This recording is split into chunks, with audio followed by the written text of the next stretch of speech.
For the safety of your smile, use Pepsodent twice a day. See your dentist twice a year.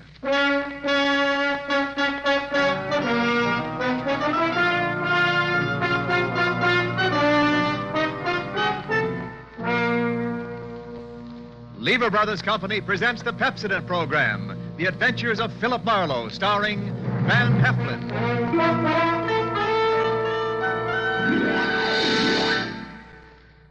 Philip Marlowe, the famous private detective of Murder My Sweet and The Lady in the Lake, created by Raymond Chandler, brought to you on the air by Pepsodent, and starring MGM's dynamic young actor, Van Heflin.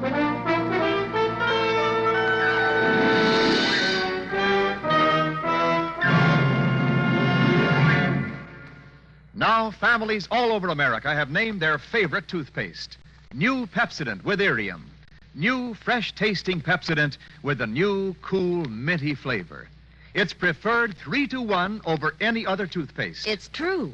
With families all over America, new Pepsodent is a favorite 3-to-1. Families from coast to coast recently compared new Pepsodent with the toothpaste they were using at home. They preferred new Pepsodent by an overwhelming average of 3-to-1 over any other brand they tried. These families, 3-to-1, said new Pepsodent tastes better, makes breath cleaner, makes teeth brighter. Yes, families 3-to-1 say new Pepsodent tastes better, makes breath cleaner, makes teeth brighter. Get new Pepsodent toothpaste for your family right away. Now, Van Heflin in The Adventures of Philip Marlowe.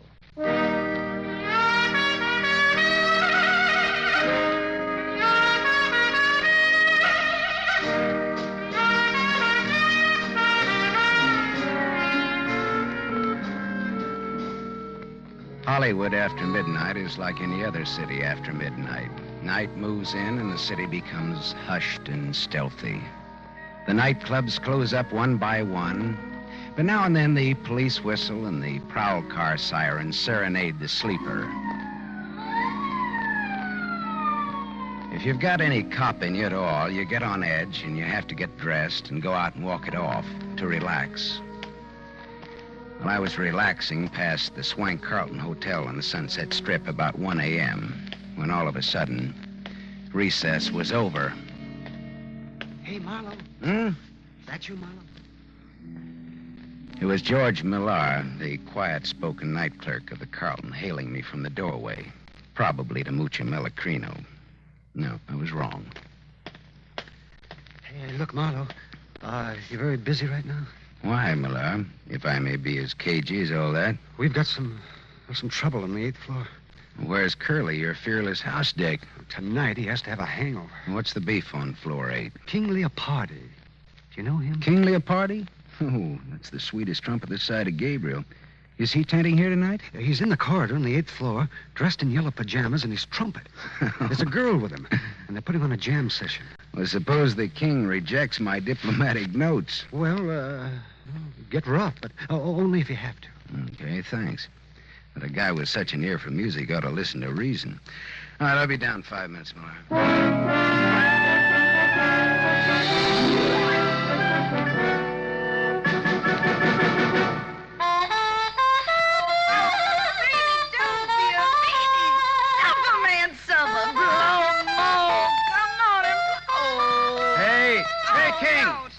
King, that's all, boy. Oh, suffer about mellow, king and yellow. More schmozzerino, more. I said, all right, King, the party's over. Hey! Were you addressing me, peasant? I said, wrap it up, can it? Put it on ice. The show is over. Ha! Conk him, King. King Conk, that's what he is, King Conk. Let him have it, King. Fanfare to a nosy house dick, as follows. All right, now look, Yellow Pants, wrap up your bugle and buzz off. Now hit the grit. Oh, you're tougher than a 40-cent steak, aren't you? Well, this'll make you soft and tender. Here. Attaboy, King. Hit him again for me. All right, hit me with that trumpet, will you? Okay, King. All right,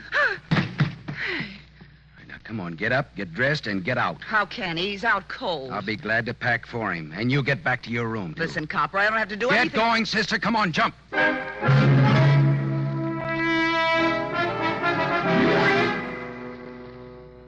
The door to room 815 was ajar. I went in and began tossing a lot of that yellow silk that the king liked so well into his suitcases.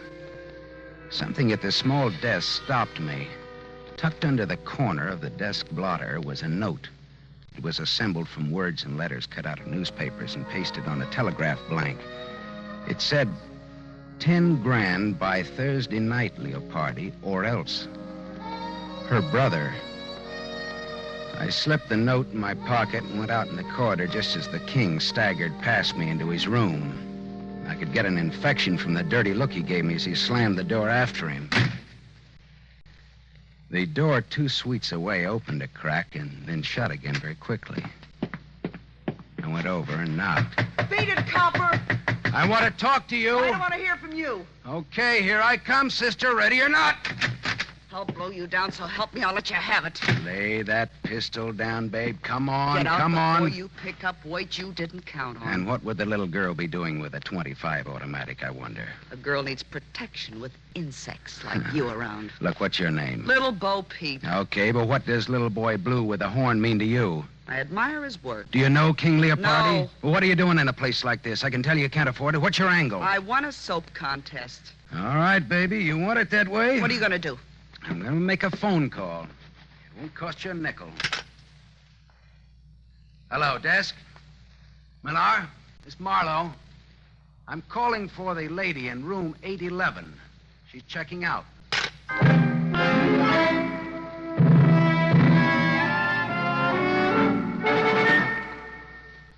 I had a little trouble up there, Millar. Your 2 noisy guests will be checking out any minute.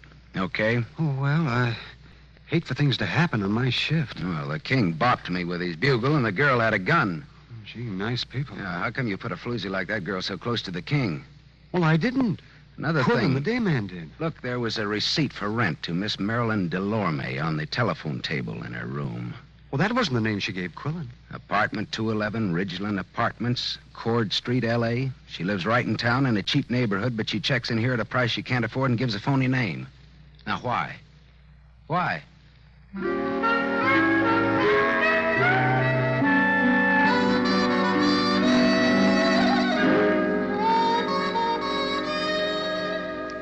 Cord Street, where Marilyn Delorme lived, was Old Town, Arty Town, Crook Town. It was afternoon when I got off the cogwheel car that climbs the steep hill to where the Ridgeland Apartments sat on the top of Bunker Hill. I went up dim, dusty stairs to apartment 211, and I tapped on the door. There was no answer, so I tried the door. It was unlocked. The room inside was dim with stagnant gloom. Marilyn Delorme was in. I didn't talk to her, though. I didn't think she'd want to make much conversation with those blue bruises about her throat, where she'd been strangled. I got out of there fast, wiping off doorknobs like Uriah Heep polishing apples for his boss.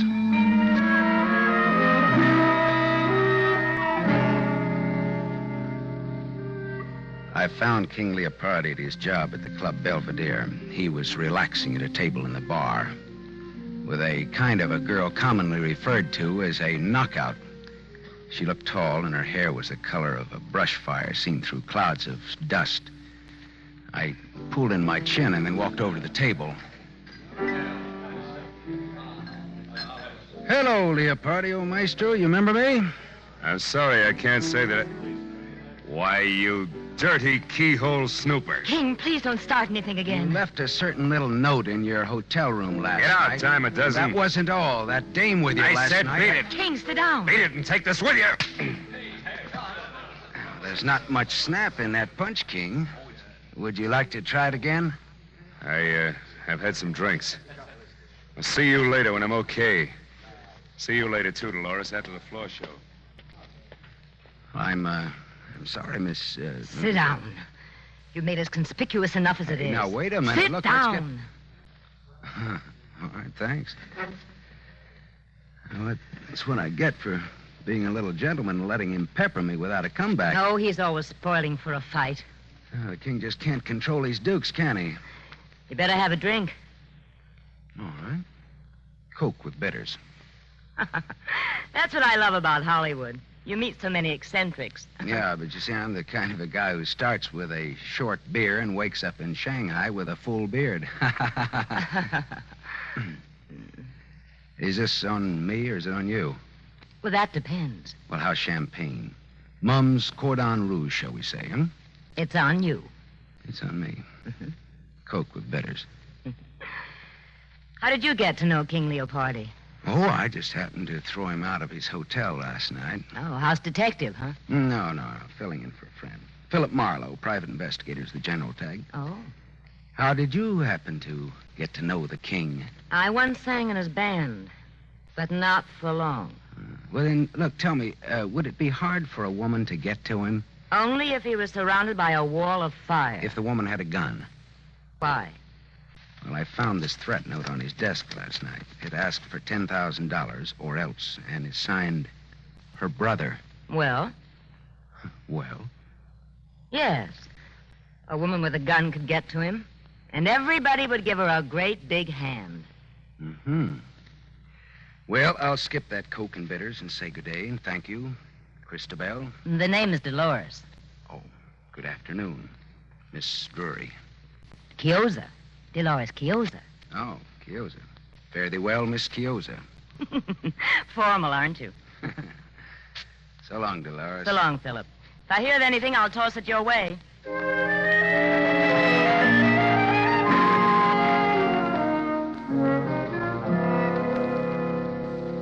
The evening papers carried a squib about Marilyn Delorme found strangled in her Cord Street apartment. That was all, dead end. Until about 1 o'clock in the morning when the telephone started having hysterics on my night table. Yeah. Philip, this is Dolores. Dolores. Oh, yeah, sure. Would you come over to my place right away? 2412 Renfrew Street, below Fountain. Hey, wait a minute. It's a sort of bungalow court. Mine is the last one in line. Well, sure, but wait a minute. What's the matter? Dolores, look, what's the matter? King Leopardi is here, too. King Leopardi. He passed out in my den. It's absurd, isn't it? Yeah, that's absurd. And it'll cost you $20. All right, but hurry. Please hurry. All right, I'll be right over. Phone calls in the dead of night. I should have been a midwife.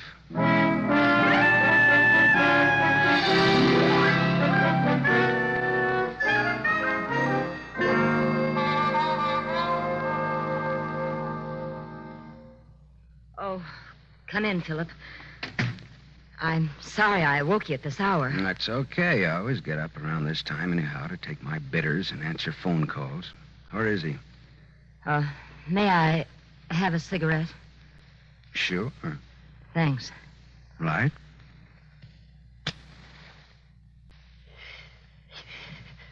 Where did you say he was now?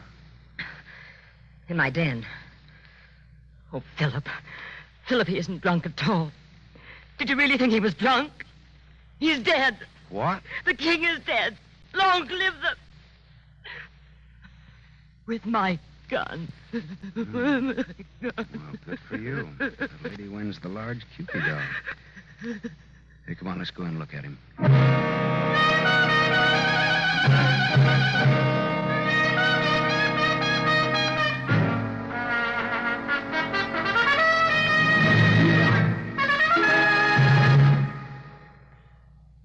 You are listening to The Adventures of Philip Marlowe, starring Van Heflin. Yes, families all over America have named their favorite toothpaste. New Pepsodent with invigorating Irium foam. New fresh-tasting Pepsodent with a new, cool, minty flavor. It's preferred 3-to-1 over any other toothpaste. It's true. Families all over America say new Pepsodent is their favorite 3-to-1. The Paul A. Thompson family, Summer Street, Stamford, Connecticut, preferred new Pepsodent on every single count. The Thompsons say new Pepsodent tastes best of all, makes breath cleaner, makes teeth brighter. On all these counts, by an overwhelming average of 3-to-1, families prefer new Pepsodent over any other toothpaste they tried. It's a fact. Families 3-to-1 say new Pepsodent tastes better, makes breath cleaner, and makes teeth brighter. Remember, this is not just our opinion. It's the honest conviction of the Thompsons and other families who compared new Pepsodent with the toothpaste they were using at home. Get new Pepsodent, the only toothpaste containing irium. Get it for your family without delay.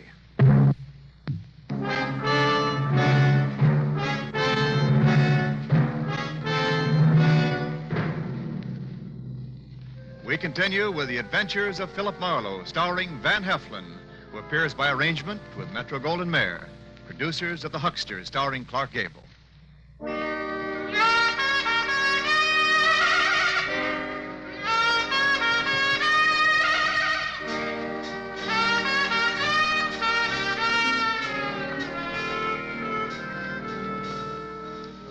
Dolores showed me to the den in the back of the house. Trumpet man King Leopardi was lying on the studio couch, large, smooth, and artificial looking even in death. A small Mauser automatic hung loosely in his right hand. There was a bullet hole in his golden yellow sport coat, right over his heart. Dolores, is this your gun? Yes. Someone gave it to me once. I don't even know how to use it. Oh, no. Oh, I don't expect you or anyone to believe me. Don't expect anything. Just tell it. Well, I was out late. I sing at KFQC on a late 15-minute program. Agatha and I got home about 11:30. Who's Agatha, the cat? My maid. I came into the den for some liquor and fizz water and found him. Like that. I sent Agatha home so she wouldn't find him. Finally, I thought of calling you. Well, he got in here. How? I don't know. Were you ever in love with him? The king never loved anyone. I asked if you loved him. I hated everything about him. It's even better to tell the cops that is but copacetic. But I can't help it. It's the truth. Dolores, look. Go on out in the other room and buy yourself a drink. I want to be alone here with tall, dead, and handsome. Go on now, huh?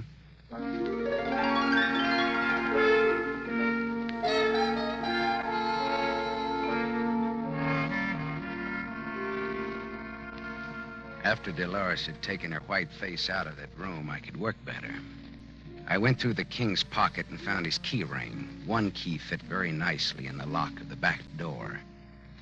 I went to the living room where Dolores was huddled against the arm of the Davenport trying to become a part of the pattern. Dolores, how long has Agatha been with you? 2 years. Did you ever steal anything from you? Small things, that's all. There are nylons now and then. I didn't mind why. Well, she sold a key to somebody. A key to this apartment. Oh, what's the difference, Philip? We're wasting time. I'm done for as a nice person. They'll think it was a lover's quarrel and I shot him. Or that he shot himself over me. Well, you don't die from the latter, though. Your reputation does. And I care about what people think of me. Yeah. Well, that's what makes me for you again, lady. Thanks, Philip. Now, look, suppose you give me a description of Agatha and tell me where she lives. I want to talk to her. Tonight.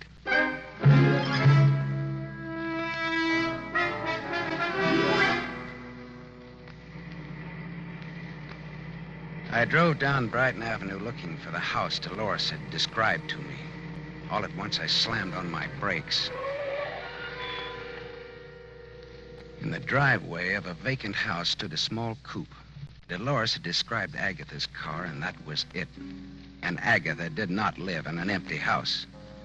I got out and walked up the gravel driveway and looked into the car. And then I got back in my own car and drove until I found an all-night drugstore. I phoned Detective Lieutenant Ibarra. Hello, Ibarra. Write this down. Brighton Avenue, 3200 block, west side. Driveway of empty house. Car parked with dead woman in it. When alive, answered to the name of Agatha. Strangled.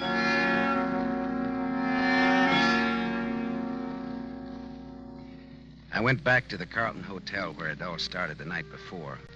Quillen, the head day clerk, was on night duty. That surprised me a little bit. It was 2 a.m. and very empty, very quiet in the lobby. I was fine. Well, if it isn't Marlowe, the old clues man. A good morning, and tripe like that. Hello, Quillen. Look, how come you're on duty? Millar went on vacation this a.m. His brother has a cabin at Crestline on the Arrowhead Road. Well, I didn't even know he had a brother. Now you know.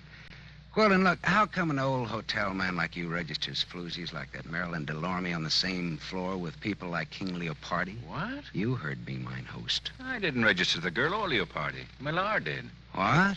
You heard me. Well, why was the room between their rooms empty last night in times like these? Millar had it marked on change. Plumbing out of whack or something. Why? Oh. Well, here's why. A lad with a pass key could have gone into that room and then unlocked the two connecting doors. And then you could have run a bus service between the girl's room and Leopardi's. What are you driving at? That girl in 811 had a gun and Leopardi had a threat letter last night. Now, here's what I want you to do. Call the hotel where Leopardi's staying now and ask if he's there. Why? Because. Good enough? Best reason in the world. Wife always uses it. Wait here.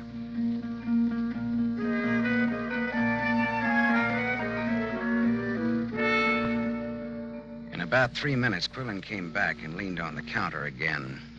Leopardi isn't there.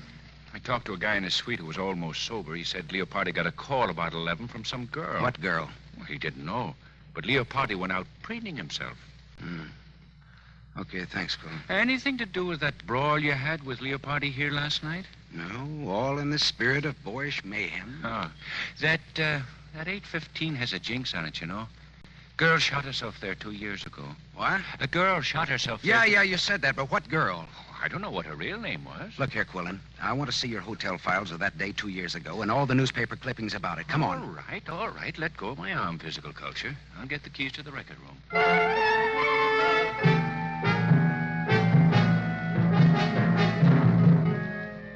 I read the hotel files of that day 2 years ago, and I read the newspaper clippings of that suicide in 815.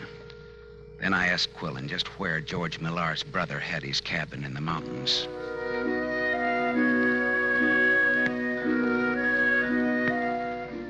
It was just getting light when I pulled up at the cabin, high against a growth of dagger pine and cedar.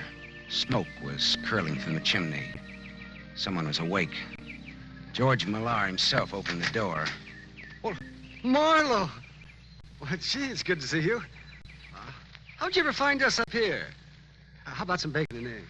The answer in my brief Marlowe morning manner is yes. Well, that's swell. I'll wake up my brother and we'll all eat together, huh? You don't have to wake me up. I'm up. Oh, hello, Gaff. Who's your friend, George? Oh, Gaff, this is Philip Marlowe. You've heard me talk of him. How are you, Marlowe? Gaff Tally. That the name? Yeah, my brother. That's his fighting name. He used to be a heavyweight boxer. Fighter. Boxers dance. Fighters fight. Let's get coffee started, huh? Marlowe's hungry. Yeah, say, I've had a busy night. King Leopardi's been bumped off. Bumped off? Lowbrow killed.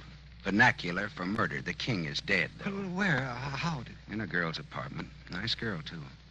The old suicide gag. But it could ruin the girl. Oh, gee, that's lousy. Yeah, but it won't work. It was murder. What makes you think it was murder? Well, Gaff, the way I cased the job, the kill was supposed to have been pulled in his room 815 at the Carlton Hotel night before last. Is that a fact now? Yeah. I spoiled it by giving the king the merry heave-ho before the girl in 811 could get to him. Didn't I, George? I guess you did, Marlowe. Yeah. Of course, it would have been poetic justice if King Leopardi had been killed in the same room where a girl committed suicide 2 years ago, registered as Mary Smith. Usual name, Eve Tally. Did you hear that, Gaff Tally? Eve Tally. I heard it, Marlowe. So he had a sister named Eve, shot herself in 815 at the Carlton. So what? So, George here told me that Quillen registered that professional gun girl in 815 night before last. Oh, no. George registered her. So? So George kept the room between the girl and Leopardi vacant. When everything was quiet, he'd open the communicating doors, and Marilyn Delorme would walk into the king's room, muffle her .25 in a pillow, and shoot the king in his sleep. How am I doing, boys? Fine, Marlowe. How am I doing? Gaff, put away that gun. I'll bet you even checked on 118 Cord Street. I found Marilyn Delorme strangled. She knew too much. For a few bucks, you boys got Agatha to call Leopardi last night from the radio station and pretend she was Dolores with an interesting invitation. The king always had a yen for Dolores, and he came running. You shot the king before Dolores came home and left him in her den. Then Gaff got rid of Agatha. She knew too much, too. Leopardi was the worst kind of a rat, Marlowe. We loved our sister. She fell for him, and he threw her out. She killed herself. Now, what would you do, Marlowe? Take his gun, George. Don't get between us or behind him. This 45 goes right on through. I'll have to take your gun, Marlowe. Well, always treat it like your own, won't you, George? Got it, George? I've got it. Stand out of the way. Does it have to be this way, Gaff? Yeah, it has to be this way. Sure, George and Gaff, the avengers of innocent girlhood in their righteous indignation. Shut up, Marlowe. Lynch mobs, tar and feather merchants, and other laws unto themselves take notice. George and Gaff, they wrote the book. Say your prayers, Big Mouth. Hey, Gaff, there's been enough killing. Get out of the No, way. Gaff, I won't. I swear I'll let you have No, it, too. Gaff! I'm warning you. Goodbye, Gaff.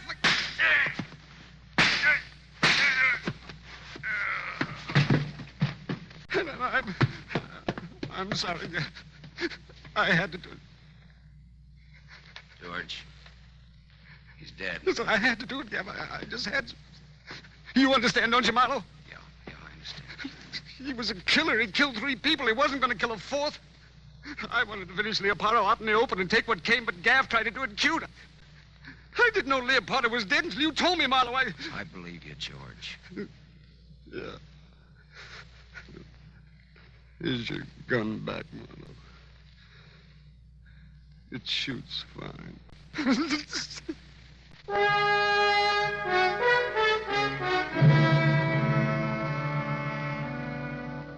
I put in a big pitch for George at headquarters. After all, he hadn't killed anybody except Gaff, and that was in self-defense and in defense of an unofficial copper named Marlowe.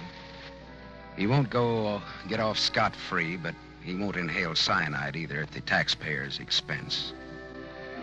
After I talked to Ibarra at headquarters, I telephoned Dolores Quiosa.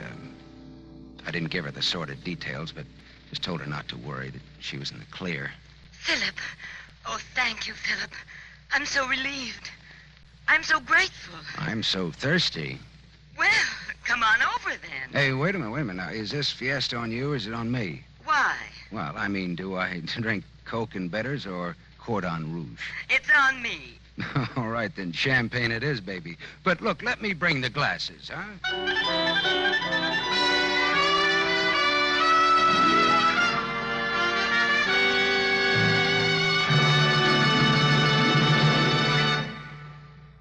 You have just heard Van Heflin, starring in the new mystery series, Raymond Chandler's The Adventures of Philip Marlowe, brought to you by the Lever Brothers Company, makers of Pepsodent. Van Heflin will return in just a moment. Men, here's an important announcement. News about a sensational hair tonic discovery. It's Trim Hair Tonic made by Pepsodent. For the first time, science has created a hair tonic with pure virgin olive oil. There's no finer hair and scalp conditioner. Yes, because it contains pure virgin olive oil, Trim Hair Tonic conditions your scalp as it grooms your hair. Get new Trim Hair Tonic during the big 1-cent introductory sale at toilet goods counters now. 2 60-cent bottles, $1.20 value, only 61 cents. Ask for Trim Hair Tonic with olive oil.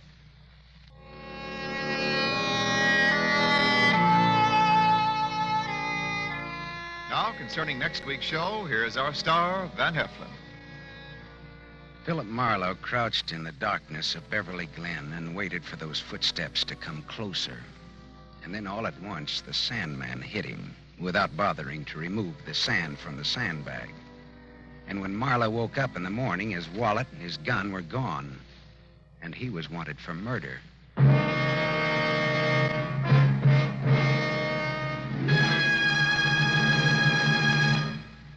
Tonight's story was adapted by Milton Geiger from The King in Yellow by Raymond Chandler, creator of Philip Marlowe, the screen's most famous private detective. The original music was composed and conducted by Lynn Murray. This is Wendell Niles inviting you to listen again next week at the same time to another exciting mystery on the adventures of Philip Marlowe, starring Van Heflin with a distinguished cast. This is NBC, the National Broadcasting Company.